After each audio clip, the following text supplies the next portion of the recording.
تفسیر آیت نمبر 38 سے، یا ایھا الذین آمنو، اے لوگو جو ایمان لائے ہو، ما لکم، کیا ہے تم کو، اذا قیل لکم، جب تم سے کہا گیا، انفروا فی سبیل اللہ، اللہ کے راستے میں نکلو، اثاقلتم الی الارض، تو تم زمین سے چمٹ کے رہ گئے، اردیتم بالحیات الدنیا من الآخرہ، کیا تم نے آخرت کے مقابلے میں دنیا کی زندگی کو پسند کر لیا ہے؟ کیا تم آخرت کے مقابلے میں دنیا کی زندگی پہ راضی ہو گئے ہو؟ فما متاع الحیات الدنیا فی الآخرۃ الا قلیل، ایسا ہے تو تمہیں معلوم ہونا چاہیے کہ دنیاوی زندگی کا یہ سب سر و سامان آخرت میں بہت تھوڑا نکلے گا۔ فما متاع الحیات الدنیا فی الآخرۃ الا قلیل، الا تنفروا، اگر نہیں تم نکلو گے، یعذبکم عذابا علیما، تو وہ تم کو دردناک عذاب دے گا، وَيَسْتَبْدِلْ قَوْمًا غَيْرَكُمْ، اور تمہاری جگہ کسی اور گروہ کو اٹھائے گا، تمہیں تبدیل کر دے گا، تمہاری جگہ کسی اور کو لے آئے گا، وَلَا تَضُرُّوهُ شَيْئًا، اور تم اس کا کچھ بھی نقصان نہ کر سکو گے، کچھ نہ بگاڑ سکو گے، وَاللَّهُ عَلَى كُلِّ شَيْءٍ قَدِيرٌ، اور اللہ ہر چیز پر قدرت رکھنے والا ہے۔ اب یہاں سے یعنی آیت نمبر 38 سے وہ خطبہ شروع ہوتا ہے یا وہ آیات شروع ہو رہی ہیں جو غزوہ تبوک کی تیاری کے زمانے میں نازل ہوئی تھی۔ غزوہ تبوک کیا ہے؟ صلح حدیبیہ 6 ہجری کے بعد جب حالات کچھ معتدل ہوئے تو رسول اللہ صلی اللہ علیہ وسلم نے مدینہ کے باہر مختلف علاقوں میں تبلیغی دستے روانہ کیے۔ انہی میں سے ایک تبلیغی دستہ وہ تھا جو مدینہ کے شمال میں شام کی سرحد سے ملے ہوئے علاقے کی طرف بھیجا گیا۔ یہاں عیسائی قبائل آباد تھے اور وہ رومی یعنی بیزنٹائن حکومت کے ماتحت تھے۔ یعنی اس سے پتہ چلتا ہے کہ آپ صلی اللہ علیہ وسلم نے صلح حدیبیہ کے بعد جس چیز پر توجہ فرمائی وہ کیا تھی؟ مختلف اور علاقوں تک اسلام کی دعوت اور پیغام، اب عرب سے باہر کی طرف بھی۔ اس تبلیغی وفد میں 15 آدمی تھے اور ان کے سردار کعب بن عمیر الغفاری تھے۔ وہ شام کے قریب ذات اطلاح میں پہنچے۔ وہاں انہوں نے دیکھا کہ ایک مقام پر کافی لوگ جمع ہیں۔ انہوں نے ان کو اسلام کی دعوت دی، مگر انہوں نے اس پکار پر لبیک نہیں کہا، بلکہ ان پہ تیر برسانے لگے، یعنی اللہ کا پیغام پہنچانے والوں پہ تیر برسانے لگے۔ البدایہ والنہایہ تاریخ کی کتاب ہے، اس میں آتا ہے فَدَعُوهُمْ إِلَى الْإِسْلَامِ فَلَمْ يَسْتَجِيبُوا لَهُمْ وَرَشَقُوهُمْ بِالنَّبْلِ، اس یک طرفہ حملے میں 12 مسلمان شہید ہو گئے، صرف کعب بن عمیر الغفاری زخمی حالت میں مدینہ واپس آئے۔ شامی سرحد پر بسنے والے ان عیسائیوں کا حملہ بالواسطہ طور پر رومی سلطنت کا حملہ تھا، یعنی یہ حملہ جو تھا اگرچہ ایک گروپ کی طرف سے تھا، لیکن اہل اسلام پر یہ حملہ کس کی طرف سے ہوا؟ رومی سلطنت کی طرف سے۔ اس رومی سلطنت نے سب سے پہلے اسلام کے خلاف اپنی جارحیت کا آغاز کیا۔ ابھی تک تو مقابلہ کس کے ساتھ تھا؟ عربوں کے ساتھ، اندرونی سطح پر۔ رسول اللہ صلی اللہ علیہ وسلم نے الحارث بن عمیر الازدی کو ایک دعوتی خط دے کر حاکم بصرہ کی طرف روانہ کیا۔ جب وہ شام میں پہنچے، موتا کا علاقہ ہے، میم واو تے ہے، تو ان کی ملاقات شرحبیل بن عمرو الغسانی سے ہوئی۔ اس نے ان سے پوچھا تم کہاں جا رہے ہو؟ انہوں نے کہا حاکم بصرہ کے پاس۔ اس نے کہا شاید تم محمد کے بھیجے ہوئے صلی اللہ علیہ وسلم؟ انہوں نے کہا ہاں۔ اس کے بعد اس نے اپنے آدمیوں کو حکم دیا اور انہوں نے الحارث بن عمیر کو تلوار مار کر قتل کر دیا، شہید کر دیا۔ کہا جاتا ہے کہ اس نے یہ قتل حاکم بصرہ کے اشارے پر کیا تھا۔ یہ روایت الرسول فی المدینہ میں موجود ہے۔ شرحبیل بن عمرو الغسانی عیسائی تھا اور وہ رومی حکومت کا ایک افسر تھا۔ اس کا یہ کام بین الاقوامی روایت کے مطابق اقدام جنگ کے ہم معنی تھا، یعنی کسی بھی امبیسڈر کو قتل کرنا کسی علاقے میں جنگ کو دعوت دینا ہوتا ہے انٹرنیشنل لا کے مطابق۔ اس لیے آپ نے 3000 افراد کا ایک لشکر تیار کیا اور جمادی الاولی 8 ہجری میں اس کو موتا یعنی شام کی طرف روانہ کیا۔ آپ کو یاد ہوگا جنگ موتا کا نام آپ نے پڑھا ہوگا تاریخ میں۔ شرحبیل کو جب مسلم لشکر کی روانگی کا علم ہوا تو اس نے 1,00,000 آدمیوں کا لشکر مسلمانوں کے مقابلے کے لیے بھیج دیا۔ اسی کے ساتھ خود شاہ روم ہرقل 1,00,000 فوج لے کر شرحبیل کی مدد کے لیے بلقاء کے مقام پر پہنچا۔ 3,000 اور 2,00,000 کا تناسب، نسبت کوئی مساوات نہیں، کوئی اس میں مقابلہ نہیں۔ یہ مقابلہ فیصلہ کن نہ بن سکا، تاہم مسلمانوں نے اتنی بہادری کے ساتھ مقابلہ کیا کہ رومیوں کے اوپر مسلمانوں کی فوجی صلاحیت کا رعب قائم ہو گیا۔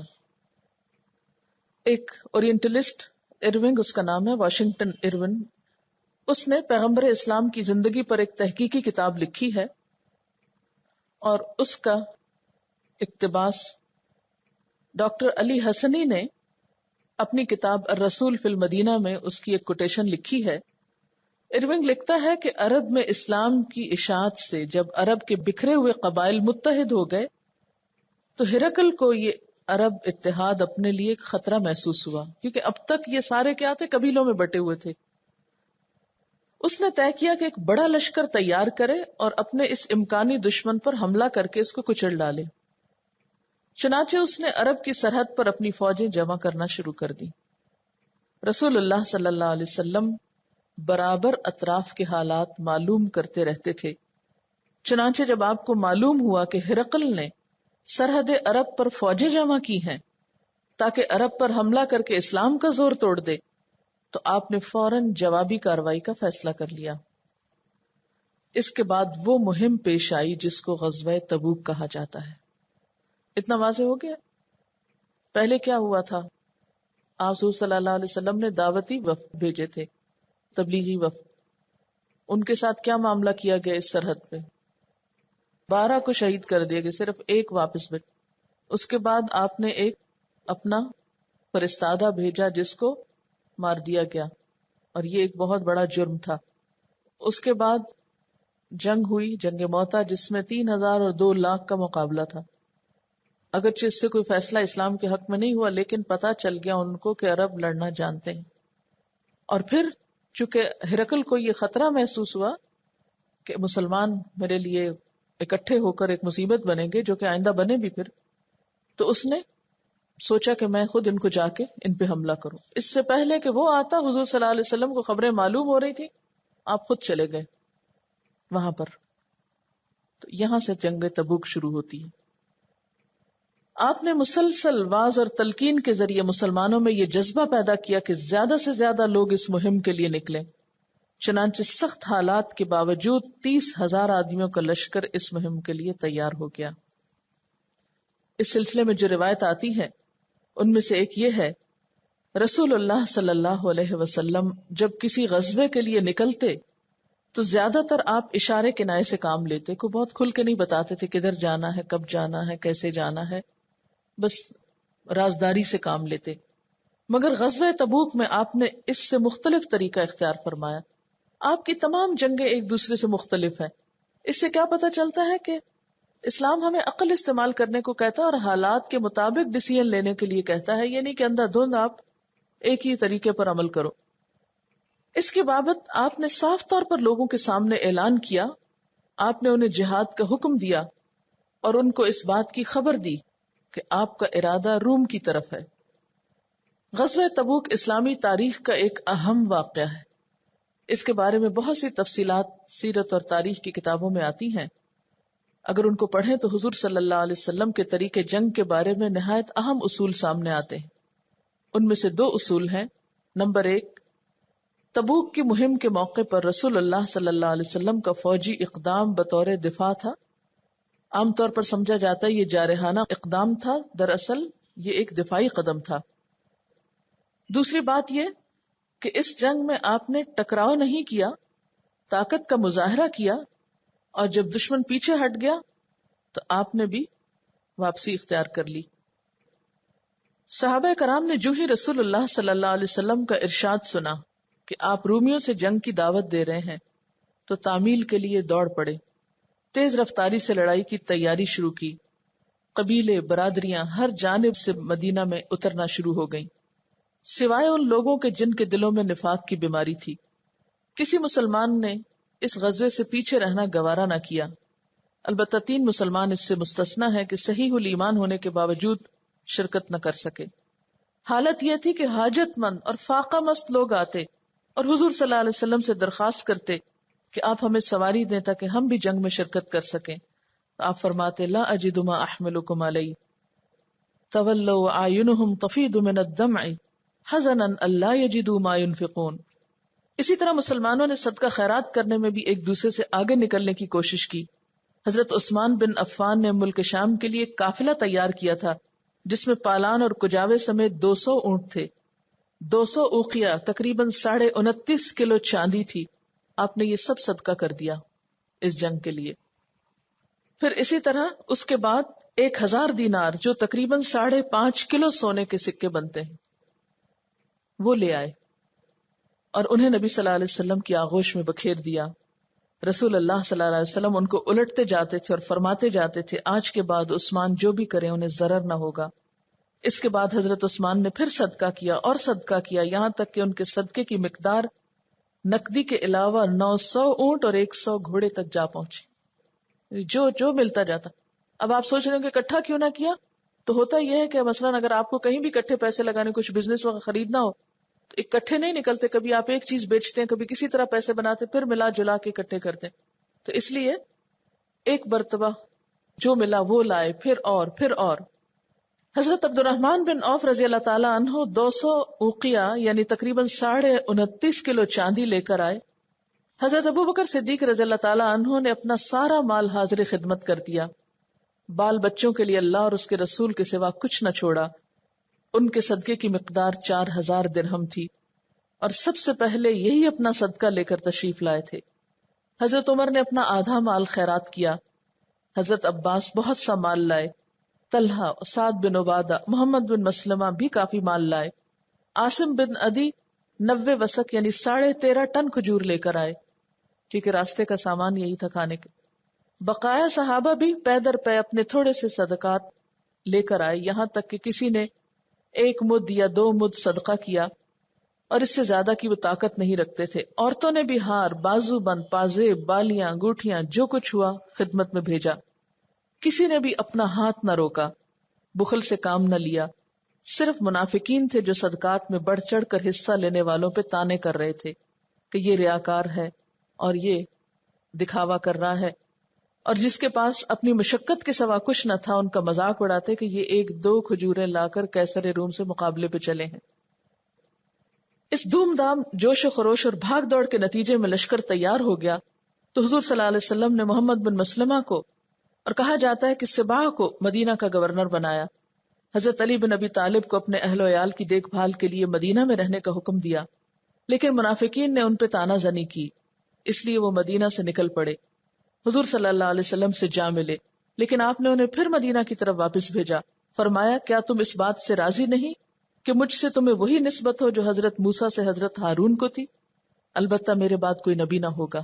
یعنی حضرت علی رضی اللہ تعالیٰ عنہ کو محبت کا اور اپنی قرابت کا یقین دلا کر واپس بھیجا. اس سے یہ بھی پتہ چلتا ہے کہ جو شخص جہاں جس ڈیوٹی کے لیے مقرر کیا جائے، خواہ وہ چھوٹی ہو یا بڑی ہو یا کسی بھی قسم کی ہو، اس کا اجر اس کے لیے محفوظ ہے. اور اصل چیز تو امیر کی اطاعت ہے کہ وہ کہاں ضرورت محسوس کرتا ہے. بہرحال حضور صلی اللہ علیہ وسلم نے اس انتظام کے بعد شمال کی جانب کوچ فرمایا. منزل تبوک تھی لیکن لشکر بڑا تھا، 30,000 مردان جنگی تھے. اس سے پہلے مسلمانوں کا اتنا بڑا لشکر کبھی نہ فراہم ہوا. اس لیے مسلمان ہر چند مال خرچ کرنے کے باوجود لشکر کو پوری طرح تیار نہ کر سکے تھے، بلکہ سواری اور توشے کی سخت کمی تھی. چنانچہ 18 آدمیوں کے لیے ایک ایک اونٹ جس پہ لوگ باری باری سوار ہوتے. اسی طرح کھانے کے لیے بسا اوقات درختوں کی پتیاں استعمال کرنا پڑتی، جس سے ہونٹوں میں ورم بھی آ گیا تھا. مجبوراً اونٹوں کو قلت کے باوجود ذبح کرنا پڑا اور اس کے معدے اور آنتوں کے اندر جمع شدہ پانی اور تری پی گئی. یہ نفس کا جہاد. اسی لیے اس کا نام جیش الاسرا رکھا گیا، تنگی والا لشکر، یعنی جس میں سخت تکلیف ہوئی کیونکہ موسم بھی سخت گرم تھا. جنت ایسے سستی تھوڑی ملتی ہے، جنت تو مہنگا سودا ہے، تکلیفیں اٹھانی پڑتی ہیں اس کے راستے میں.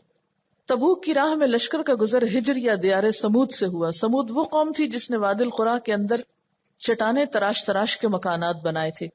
صحابہ کرام نے وہاں کے کنویں سے پانی لیا تھا، لیکن جب چلنے لگے تو حضور صلی اللہ علیہ وسلم نے فرمایا تم یہاں کا پانی نہ پینا، اس سے نماز کے لیے وضو نہ کرنا، اور جو آٹا تم لوگوں نے گوند رکھا ہے اسے جانوروں کو کھلا دو، خود نہ کھاؤ. آپ نے یہ بھی حکم دیا کہ لوگ اس کنویں سے پانی لیں جس سے صالح علیہ السلام کی اونٹنی پانی پیتی تھی. منع کیوں کیا تھا اس موقع پر؟ عذاب یافتہ قوم تھی. صحیحین میں ابن عمر کی روایت ہے کہ جب نبی صلی اللہ علیہ وسلم یہاں سے گزرے تو فرمایا ان ظالموں کی جائے سکونت میں داخل نہ ہونا کہ کہیں تم پر بھی وہی مصیبت نہ آ پڑے جو ان پہ آئی. ہاں مگر روتے ہوئے، یعنی یہ تفریح گاہ نہیں ہے، یہاں روتے ہوئے جاؤ. پھر آپ نے اپنا سر ڈھکا اور تیزی سے چل کر وادی کے پار ہو گئے. راستے میں لشکر کو پانی کی سخت ضرورت پڑی، حتیٰ کہ لوگوں نے حضور صلی اللہ علیہ وسلم سے شکوہ کیا. آپ نے اللہ سے دعا کی، اللہ نے بادل بھیجا، بارش ہوئی، لوگوں نے سیر ہو کر پانی پیا اور ضرورت کا پانی ساتھ بھی لیا. جب تبوک کے قریب پہنچے تو آپ نے فرمایا کل انشاءاللہ تم لوگ تبوک کے چشمے پہ پہنچ جاؤ گے، لیکن چاش سے پہلے نہیں پہنچو گے، لہٰذا جو شخص وہاں پہنچے اس پانی کو ہاتھ نہ لگائے یہاں تک کہ میں آ جاؤں. حضرت معاذ کا بیان ہے کہ ہم لوگ پہنچے تو وہاں 2 آدمی پہلے ہی پہنچ چکے تھے. چشمے سے تھوڑا تھوڑا پانی آ رہا تھا. حضور صلی اللہ علیہ وسلم نے دریافت کیا کیا تم دونوں نے اس کے پانی کو ہاتھ لگایا؟ انہوں نے کہا جی ہاں. آپ نے ان دونوں سے جو کچھ اللہ نے چاہا فرمایا، یعنی ناراضگی کا اظہار کیا. پھر چشمے سے چلو کے ذریعے تھوڑا تھوڑا پانی نکالا یہاں تک کہ قدرے جمع ہو گیا. پھر حضور صلی اللہ علیہ وسلم نے اس میں اپنا چہرہ اور ہاتھ دھوئے اور اسے چشمے میں انڈیل دیا. اس کے بعد چشمے سے خوب پانی آیا. صحابہ کرام نے سیر ہو کر پانی پیا. پھر حضور صلی اللہ علیہ وسلم نے فرمایا اے معاذ اگر تمہاری زندگی دراز ہوئی تو تم اس مقام کو باغات سے ہرا بھرا دیکھو گے. اب تبوک جو ہے وہ ایک ہری بھری جگہ ہے اور وہاں پہلے پانی نہیں تھا اور حضور صلی اللہ علیہ وسلم کی برکت سے وہاں پانی کی کثرت ہوئی. راستے میں ہی یہ تبوک پہنچ کر آپ نے فرمایا آج رات تم پہ سخت آندھی چلے گی، لہٰذا کوئی نہ اٹھے. جس کے پاس اونٹ ہو وہ اس کی رسی مضبوطی سے باندھ دے. چنانچہ سخت آندھی چلی. ایک آدمی کھڑا ہو گیا تو آندھی نے اسے اڑا کر طے کی 2 پہاڑیوں کے پاس پھینک دیا. پیچھے بھی آپ دیکھیں کہ 2 لوگ، یعنی کہ انہوں نے اطاعت نہیں کیا، ایک آدمی نے نہیں کی. اس سے پتہ چلتا ہے کہ بعض اوقات ہم بات کو پوری طرح سنتے نہیں، یا سنتے ہیں تو اس کو اہمیت نہیں دیتے. اللہ کے رسول صلی اللہ علیہ وسلم کی زندگی میں ان لوگوں کو فوری فوری سزا کیوں ملتی تھی؟ جب کبھی بھی نافرمانی ہوئی کچھ نہ کچھ وبال آیا. کیوں؟ کیونکہ آپ خود بیچ میں موجود تھے اور ایک نمونہ یا مثال قائم کرنا تھی، یہ عبرت کا سامان بھی پیدا کرنا مقصود تھا. لیکن آج کے دور میں بعض اوقات بڑے بڑے غلط کام کرتے ہیں اور ہمیں مہلت مل جاتی ہے. راستے میں حضور صلی اللہ علیہ وسلم کا معمول تھا کہ آپ ظہر اور عصر کی نمازیں اکٹھی اور مغرب اور عشاء کی نمازیں اکٹھی پڑھتے تھے سفر کی وجہ سے. جمع تقدیم بھی کرتے اور جمع تاخیر بھی. تقدیم کیا ہوتی ہے؟ عصر کی نماز ظہر کے وقت میں پڑھی جائے اور تاخیر ظہر کی نماز عصر کے وقت میں، نہیں جیسا جیسا موقع ہوتا، اور دونوں نمازوں کو اکٹھا کیا جائے جمع کر کے. پھر لشکر تبوک میں اتر کر خیمہ زن ہوا. وہ رومیوں سے 2 ہاتھ کرنے کے لیے تیار تھا. حضور صلی اللہ علیہ وسلم نے اہل لشکر کو مخاطب کر کے نہایت بلیغ خطبہ دیا. کچھ جوامع الکلم ارشاد فرمائے، دنیا اور آخرت کی بھلائی کی رغبت دلائی، اللہ کے عذاب سے ڈرایا، اس کے انعامات کی خوشخبری دی. اس طرح فوج کا حوصلہ بلند ہو گیا. توشے ضروریات اور سامان کی کمی کے باعث جو نقص اور خلل تھا اس کا بھی ازالہ ہو گیا، یعنی اتنا morale بلند ہوا کہ وہ لوگوں کو بھول گیا کہ ہمارے پاس سامان کم ہے۔ دوسری طرف رومی اور ان کے حلیفوں کا یہ حال ہوا کہ جب حضور صلی اللہ علیہ وسلم کی آمد کی خبر سن کر ان کے اندر خوف کی لہر دوڑ گئی تو انہیں آگے بڑھ کر ٹکر لینے کی ہمت نہ ہوئی اور وہ اندرون ملک مختلف شہروں میں بکھر گئے۔ ہوا یہ کہ جب آپ صلی اللہ علیہ وسلم تبوک پہنچے تو غسانیوں کو، غسان بھی اسی علاقے کا نام ہے، شام، غسان اور روم، یعنی ایک جگہ تو نہیں، یعنی ایک بڑا ایریا سمجھے، ایک اس سے چھوٹا اور ایک اس سے چھوٹا، تو غسان کے قبائل تھے اصل میں۔ تو غسان کے بادشاہ کو مقابلے پہ آنے کی ہمت ہی نہ پڑی۔ اس کی دو وجہ تھی۔ ایک یہ کہ وہ کچھ عرصہ پہلے جنگ موتا میں مسلمانوں کی جرت ایمانی ملاحظہ کر چکا تھا، جب 3000 کا لشکر کس کے مقابلے میں تھا؟ 2 لاکھ، اور انہوں نے دیکھا کہ اگرچہ فیصلہ کن جنگ نہ تھی وہ، لیکن انہیں پتا تھا کہ یہ بہت ہی بہادر قسم کے لوگ ہیں، کہ کس طرح 1 لاکھ کا لشکر 3000 مجاہدین پر غالب نہ آ سکا، اور اس کے ساتھ 1 لاکھ اور بھی مدد کو آیا تھا، اور سیدنا خالد بن ولید نے کس بے دردی کے ساتھ مقابلہ کیا تھا۔ اب اس غزوے میں مسلمانوں کی تعداد 20,000 تھی۔ اگر 3000 اتنا زبردست اپنی پرفارمنس دکھا چکا ہے تو 20,000 کا پھر کیا ہوگا؟ دوسری وجہ یہ تھی کہ اسے قیصر روم سے مزید کمک کی توقع تھی، لیکن قیصر روم نے جب ابو سفیان سے بھرے دربار میں پیغمبر اسلام کے حالات سنے تو آپ صلی اللہ علیہ وسلم کی صداقت سے اتنا متاثر ہوا کہ اسلام لانے کو تیار تھا، مگر اپنے وزیروں مشیروں کے تیور دیکھ کر اس نے اسلام کا اعلان کرنے کی جرت نہ کی۔ اس حالت میں قیصر روم نے ملک غسان کو کمک بھیجنے سے انکار کر دیا۔ یہ یاد رکھیے کہ روم ایک بڑے علاقے کا نام ہے، شام اس کا ایک حصہ ہے، اور پھر غسانی تھے جن سے دراصل براہ راست مقابلہ تھا۔ ٹھیک ہے، جب انہیں سپر پاور سے کوئی مدد نہ ملی تو ان کے حوصلے پست ہو گئے اور انہیں مسلمانوں کے مقابلے پر آنے کی جرت نہ ہوئی۔ آپ صلی اللہ علیہ وسلم نے 20 دن تبوک میں رہ کر اس کا انتظار کیا۔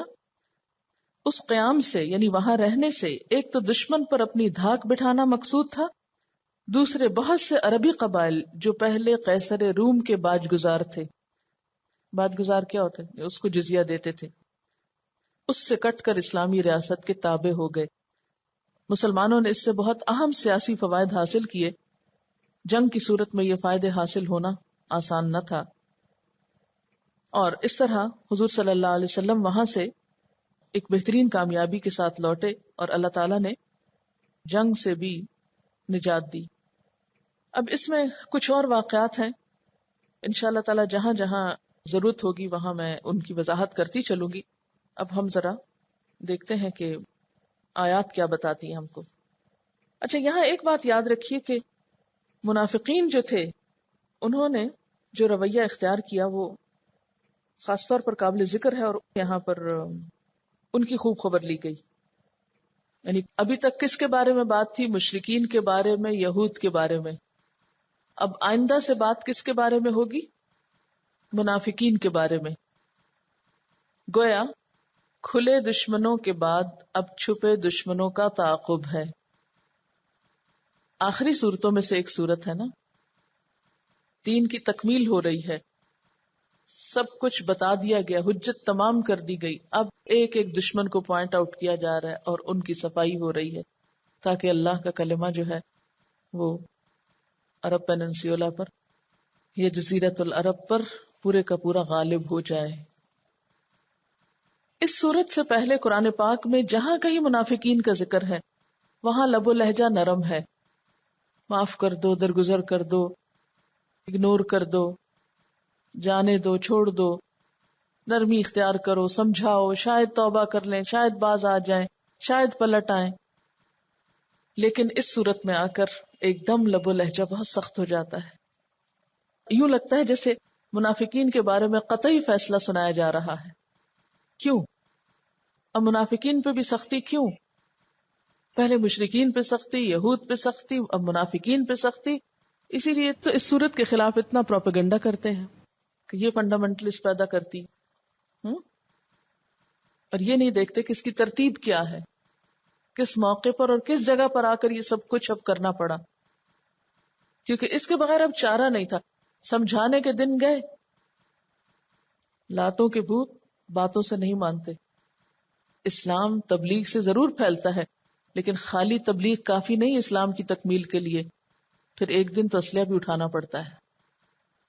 تو ابتدا ہوتی ہے سمجھانے سے اور انتہا ہوتی ہے پھر شر کے خاتمے سے، پھر صفائی سے.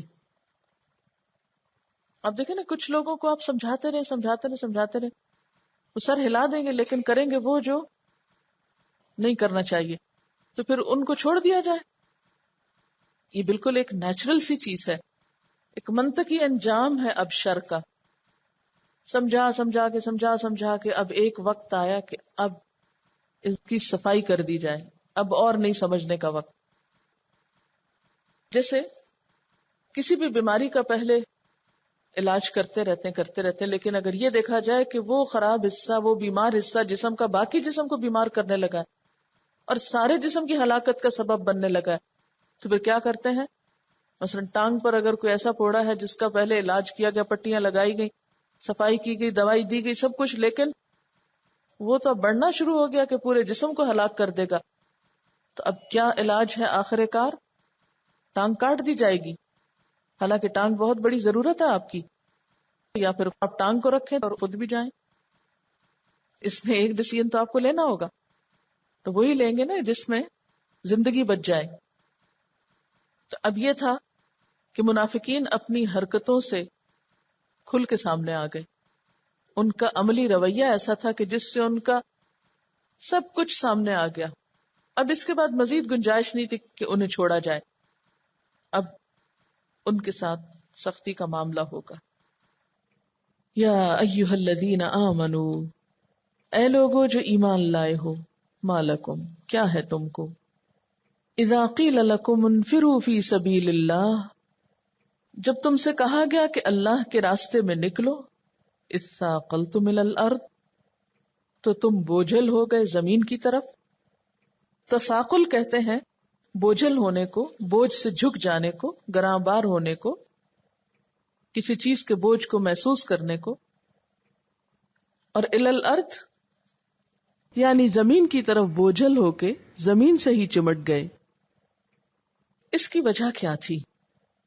آپ جانتے ہیں کہ سخت گرمی کا موسم تھا، سفر بہت لمبا تھا، فصلیں پکی ہوئی تھی، زاد راہ کم تھا، فاصلہ بہت طویل تھا، اس لیے یہ حکم کچھ گراں گزرا.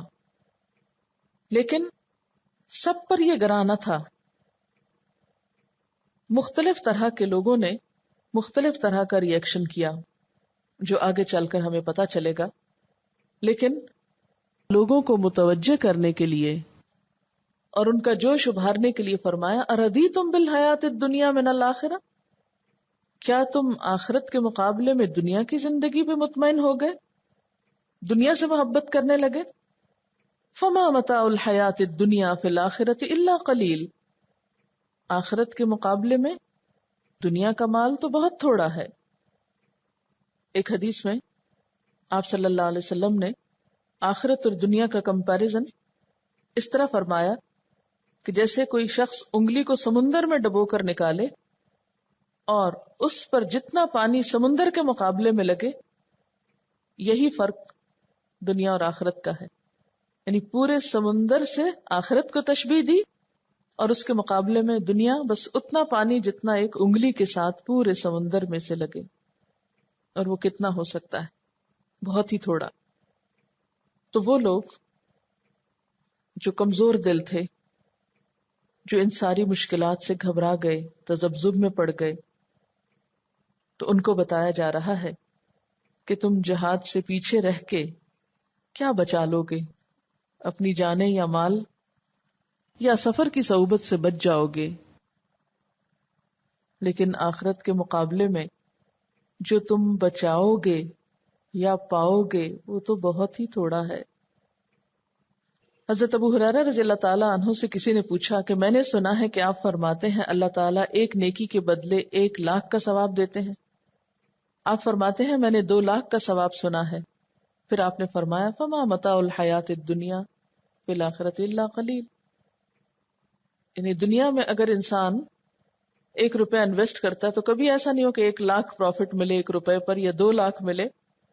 اس کے مقابلے میں آخرت میں ایسا بالکل ممکن ہے.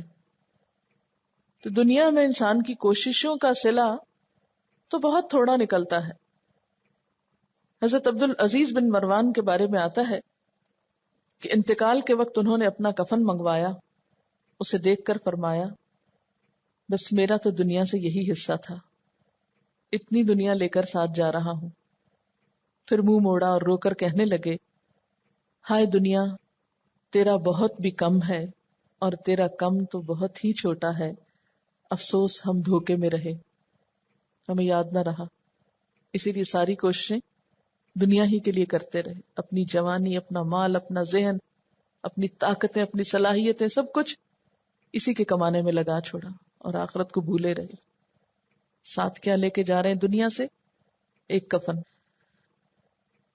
بات یہ ہے کہ اسلام سے جو ہمارا تعلق ہے یہ 2 درجے میں ہوتا ہے. ایک درجہ یہ ہے کہ ہمارا اسلام سے ایسا تعلق ہو، ایسی وفاداری ہو کہ وہی ہماری زندگی و موت کا مسئلہ بن جائے. اور دوسرا یہ کہ آدمی کی حقیقی دلچسپیاں تو کہیں اور ہوں، یعنی دنیا میں ہوں، اور اوپر اوپر سے وہ اسلام کا اقرار بھی کر لے تاکہ آخرت بھی بن جائے.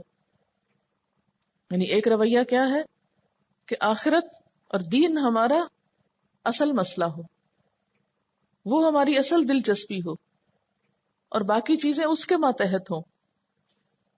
نفع نقصان کا معیار آخرت ہو، اس کے مطابق دنیا کو دیکھیں. اور دوسرا یہ ہے کہ دنیا ہو اور اس کے تحت آخرت کو دیکھیں. پھر جو جس چیز کو پرائرٹی دے گا اسی کے مطابق وہ زندگی گزارے گا، اس کی ساری کوششیں اور دلچسپیاں اسی کے مطابق ہو جائیں گی.